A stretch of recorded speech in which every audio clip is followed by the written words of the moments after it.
Kuna mtu baada ya kuokoka tulikuwa tunawaambia watu kwamba ukiokoka Mungu anabadilisha maisha yako ndani ya sekunde, anakupa kila kitu. Then akashangaa ameokoka mwezi wa kwanza wa pili, mbona mna mabadiliko?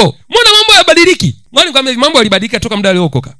Lakini alipobadilika aliingizwa kwenye akaunti za rohoni. So inabidi achukue kitu kutoka rohoni akilete mwilini. Haimaanishi kwamba tunawadanganya, no, tunawaingiza katika hazina ya Mungu yenye kila kitu. Sasa wao ndio wachagua wanataka nini afu wakilete nje. Kumbuka maandiko yanasema kwamba hivi, ametuondoa kwenye ufalme wa giza na kutuingiza kwenye ufalme wa mwana wa pendo lake.